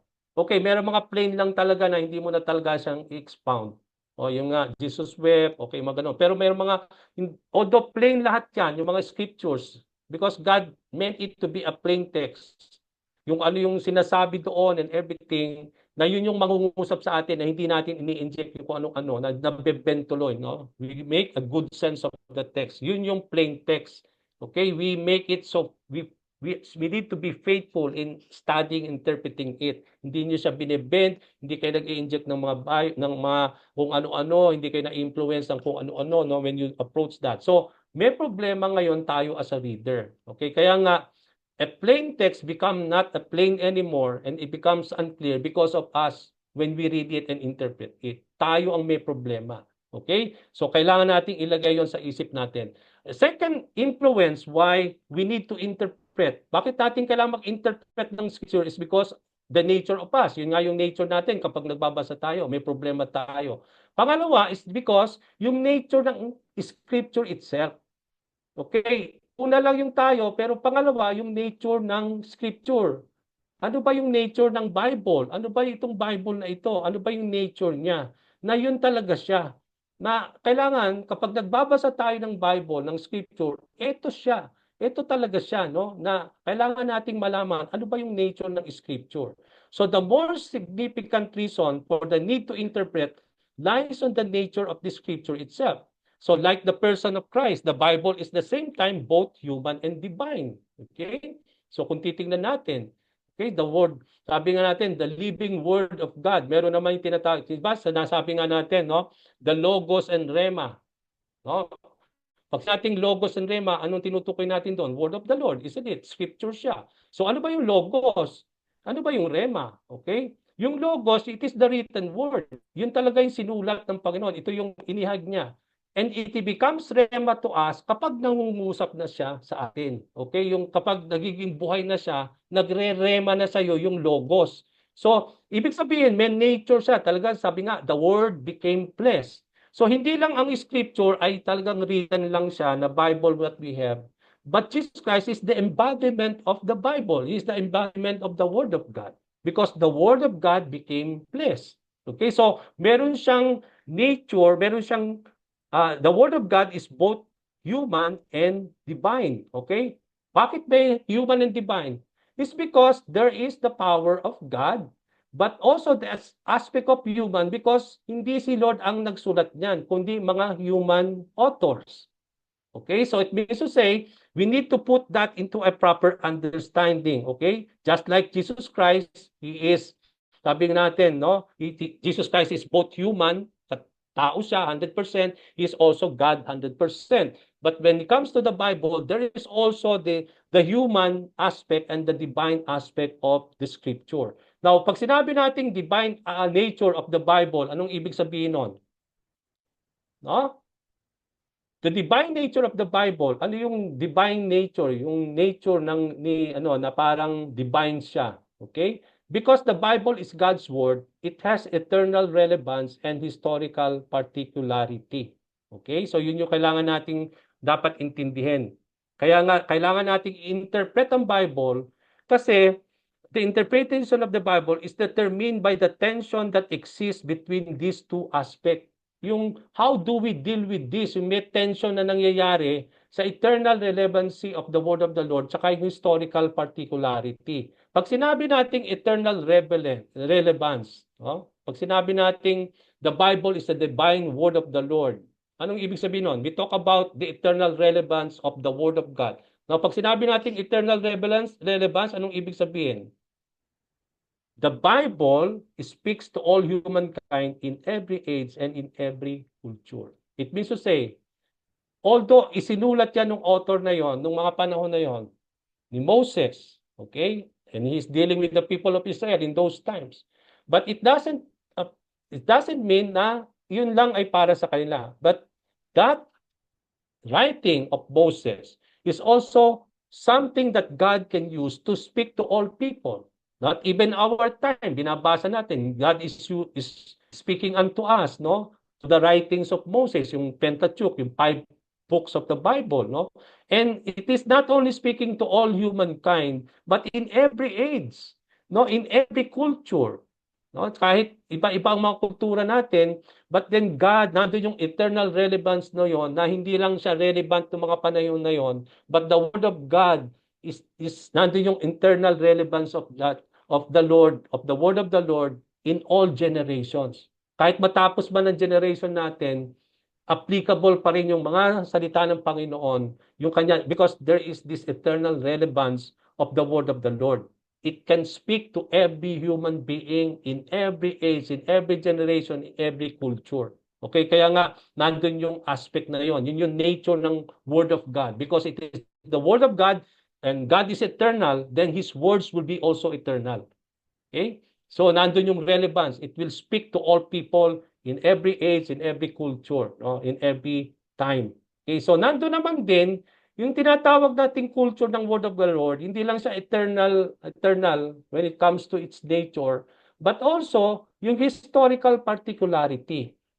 God chose to speak His words through human words in history.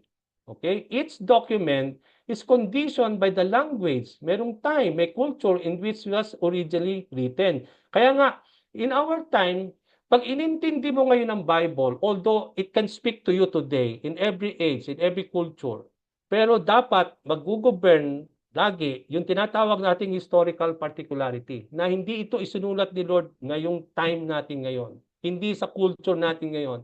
Hindi sa language, English language natin ngayon. Kundi itong eternal relevance of the Lord can be applicable to all, any culture, every human being, any race.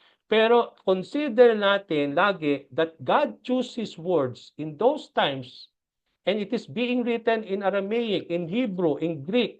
There is also their time there. There's also culture there that it was originally written for these people, not to us today. Okay, kaya nga, kahit nangungusap sa iyo ang Bible, hindi mo siya mai-interpret, maintindihan, kung iintindihin mo siya na parang ngayong time mo ngayon. You have to consider now the historical context of a passage on a particular time where it is being given by the Lord in those language, in those time, in those culture. Kaya nga, inaalam natin yung mga Hebrew words. Kaya tinuruan ko kayo, no? Huwag niyo nang tanggapin yung mga English words na parang sometimes, sabi nga natin, walang equivalent sometimes yung mga Hebrew word or Greek word na yun talagang 100% in English. So you need to see talaga that on the Hebrew.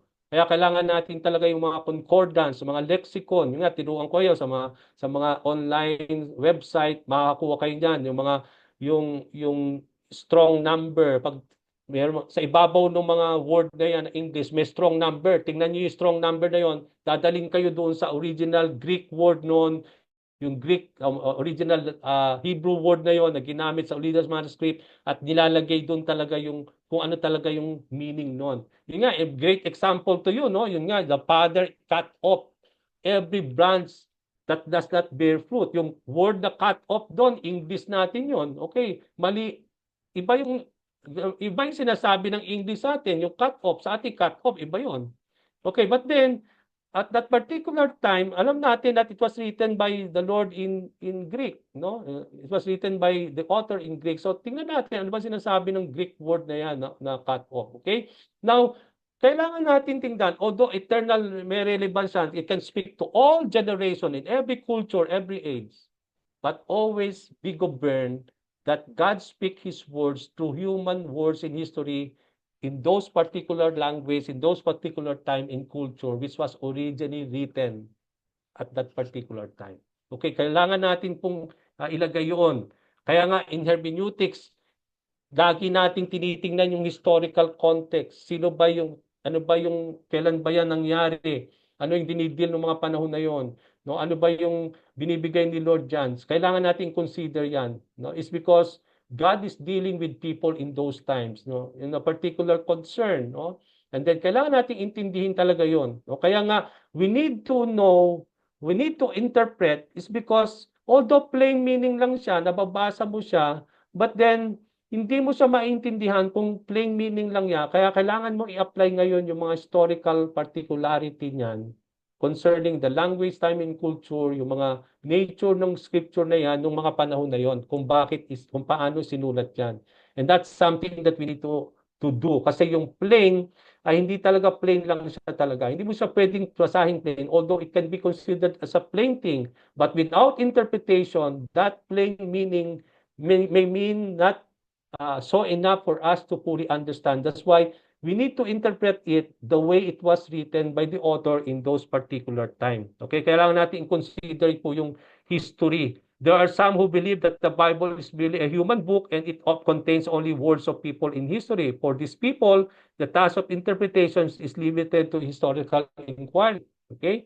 So kaya lang, but then it is not only that, no? On the other hand, there are those who think the Bible only in terms of its eternal relevance. So, dito, kailangan ilagay natin itong dalawang to. Hindi mo pwedeng paghiwalayin yung dalawang yan. So, yes, there's eternal relevance of the Bible. It can speak to anyone in any culture, in any generation. But don't miss that when you try to study and read it, the way God wants you to read it, consider always the historical particularity of it, because it is not meant for you why it has been written. It's not because of for us it was written, but it was meant in that language, in that time and culture which was originally meant. Kaya hindi mo pwedeng kunin lang yung nature ng eternal relevance na hindi mo kinukonsider yung historical. Hindi mo pwede naman gawing historical particularity na sasabihin mo na para lang yan sa mga taong yon. But even though God is dealing with that people, but because has eternal relevance, yung mga dinidil doon can also be dealt by God in our time today. Kaya nga dapat tingnan mo muna doon.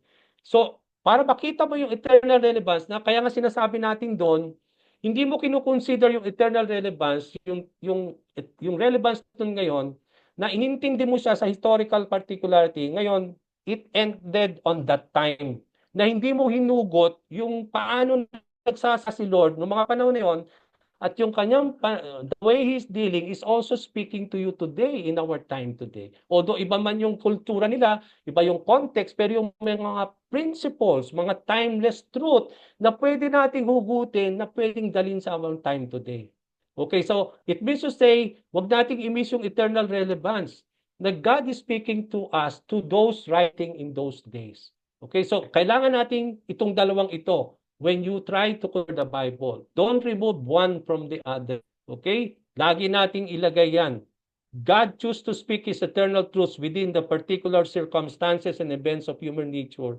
These same words will speak again and again in our own real history as they have throughout the history of the church. Okay?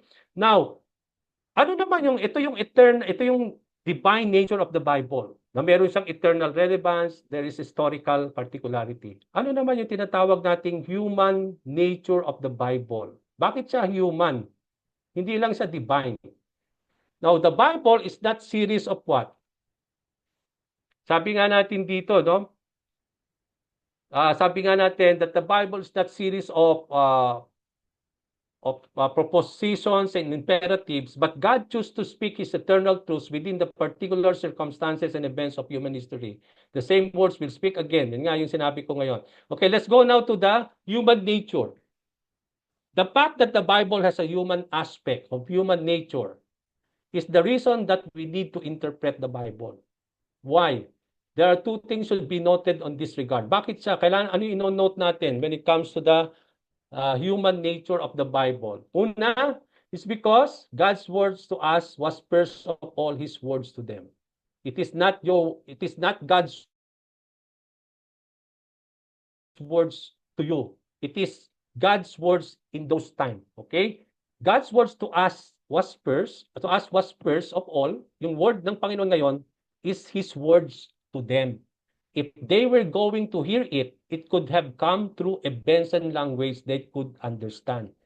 Hindi nung mga panahon na yon, bakit hindi ginamit ni Lord yung English language? Yung kultura natin ngayon, bakit hindi yun ang in-apply ni Lord nung mga panahon na yon? It's because the Benson language na gagamitin ni Lord should be applicable sa mga taong yon. Kaya kung ang salita nila lang, ang kultura nila ganon, yun ang gagamitin ni Lord to speak to the people. So, merong mag-govern sa yung mga words na ginamit dito ng Panginoon in revealing His words is always applies dun sa human aspect o yung human characteristic of those people in those days. Ginamit ni Lord yung mga words sa mga based on their own language that they can understand it, at yung kultura, yun din yung sometimes yung mga events na yan, it could have been, sabi natin, it should be something that they could understand in those days. Okay? Kaya nga mga kapatid, na in our time, sabi nga, our problem is that we are so far removed from them in time and sometimes in thoughts. Kasi nasa 21st century na tayo, 2024 na tayo. We are so modern today, no? Ibang kultura natin. But how do we approach mga passages in the Old Testaments, no? When they are sacrificing animals in those days, no?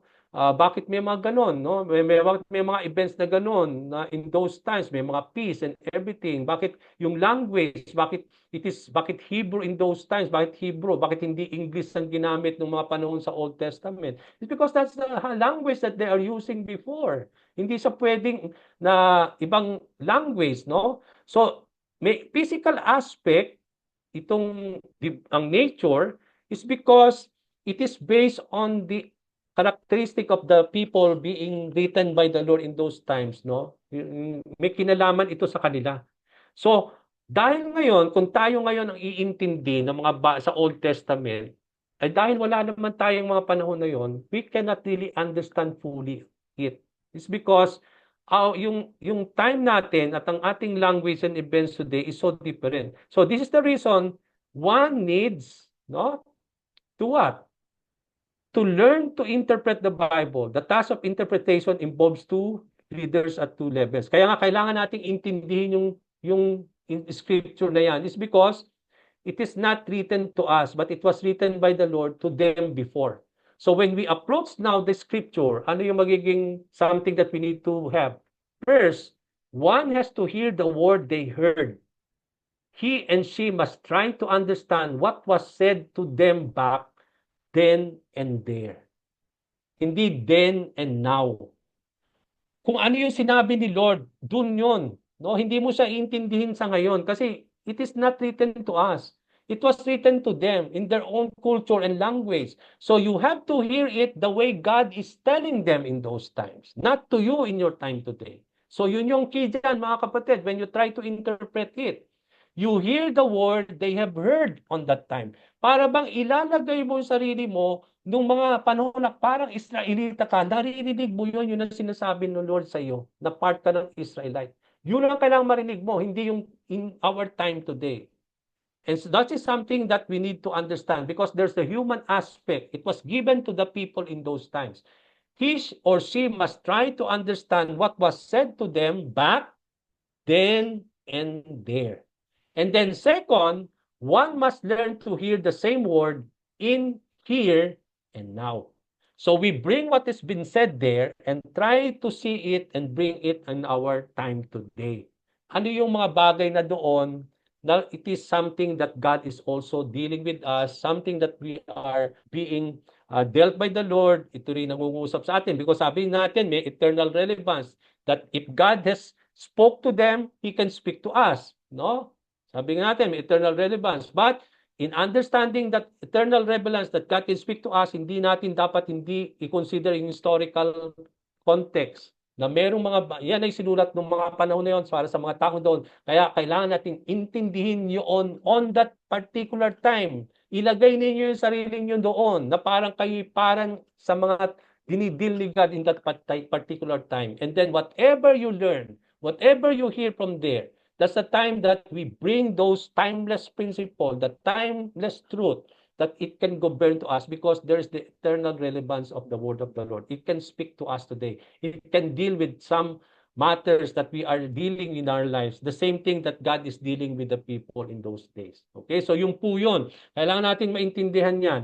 So one of the most important aspect of the human side of the Bible is that to communicate these words to all human conditions. Okay, yung para bang, sabi nga natin, one of the most, yan yung importanteng aspect, yung sinasabi nating human side of the Bible is that it can communicate, God can communicate His words to all human conditions. Okay? God choose to use almost every available kind of communication. Tingnan nyo po, dahil gusto niyang mangusap sa lahat ng tao, yung eternal relevance, bakit hindi pare-pareho yung literary type ng Bible? Bakit may poetic book? Bakit may historical book? Bakit may narrative? Bakit may book of prophecy? Bakit may gospel? Bakit may epistle?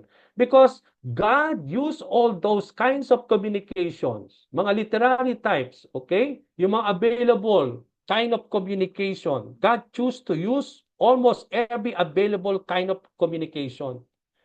Ginamit niya lahat ng mga bagay wherein He can communicate to all people in different kinds of forms. That's why He is speaking in His words through yung narrative, yung mga genealogies, mga chronicles, law of its kind, yung mga poetic, no, proverbs, no, mga parables, biographical sketches, mga letters, mga sermons, and apocalypses, no?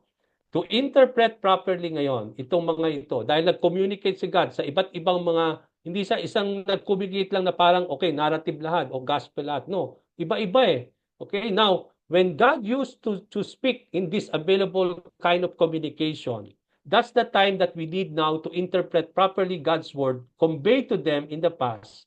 One must not only know some general rules that apply to all the words of the Bible. Nga sabi ko, hindi pwedeng kung ano yung rule ng gospel, yun ang applicable sa lahat ng communication na ito that God communicated. Hindi siya pwedeng i-apply sa book of prophecy.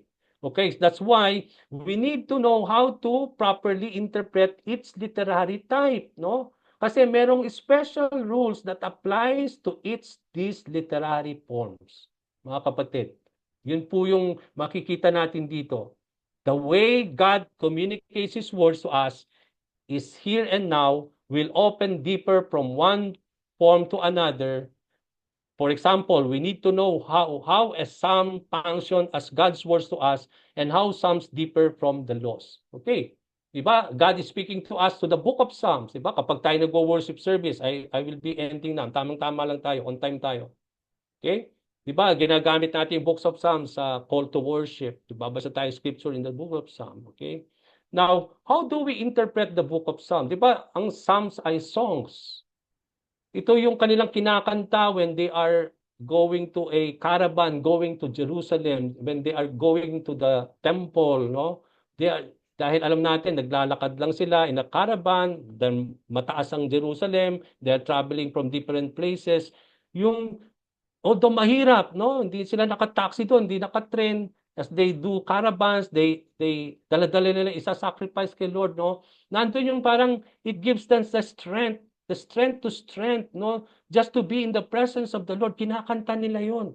Yung sabang, it encourages them, no? So, yun yung mga ganon. So, yun, how do we, doon? Pwede ba natin gawing doctrine yun, no? Kasi sometimes we make doctrines out of the book of Psalms. No, we cannot make doctrines out of it. But we need just to know, ano ba yung dinidil nung, ano ba yung kinakanta nandoon, ng mga truth concerning about God, because they are singing about God, no? That is applicable to all kasi God does not change. Kung ano yung characteristic ni God na kinakanta nila na yun is the same characteristic na makikita natin in time today. So, we cannot make out doctrine out of, kaya maingat po tayo when we are preaching Psalm. Okay? We are not teaching doctrine din. Ang kailangan lang ninyo dyan, expound lang ninyo kung ano yung nakikita nyo doon. Kaya maganda yung good observation nyo doon. Kung ano lang yung sinabi doon, yun lang sabihin nyo, yun lang na-preach nyo. Huwag kayong maggawa ng doktrina out of Psalm kasi there's no doctrine out of it. Okay? So, we need to approach that. Kaya nga, aalamin natin, when we are studying the book, paano ba kung magtituro ako ng book of Psalm? Ano ba ang kailangan kong approach doon para maituro ko yan sa member ko sa aking cell group? That's something that we will be learning, mga kapatid. Kasi merong special rules that apply on each literary type. Okay? Now, the way God communicates His word to us is here and now will often differ from one form to another. Kasi nga, hindi pare-parehas ang mga literary types, the way we consider them. For example, yun nga, we need to know how Psalms functions as God's word to us and how Psalms differs from the Mosaic law o yung Leviticus, yung Numbers, anong pagkakaiba nun. Okay, so that's something that we need to understand. Okay, now this is not as, punta na tayo sa assignment and that's we end today. Praise God, natapos natin, on time tayo. Okay, now, ito hindi po isasubmit. Parang study lang. You have to study, continue to read your text. Alamin niyo kasi ang tinakil lang natin na yun, bakit kailangan nating mag-interpret? Bakit hindi na lang basahin or basahin na lang yung plain meaning? No? Na alam natin na hindi pala dapat plain meaning lang, okay, inintindi natin, ni-read natin, pero kailangan nating mag-interpret kasi merong nature ng reader, no?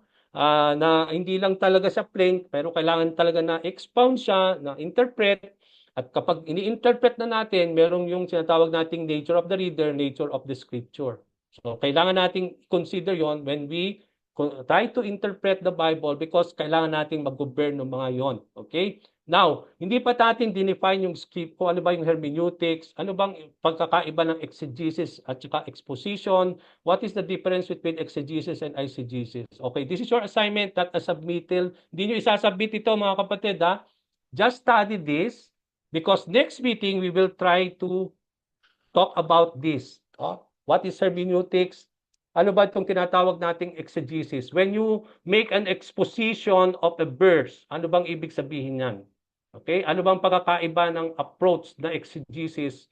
Itong exegesis at eisegesis, kung meron tayong inductive at deductive approach sa pag-aaral ng Bible, meron naman sa interpretation, meron tayong tinatawag na exegesis versus eisegesis. So, kailangan ninyong malaman yan po. So, yun po yung assignment ninyo. And then, praise the Lord po. So, I'll bring this back again to Brother Nelson. If there is something that question or anything as we close our session today. Okay.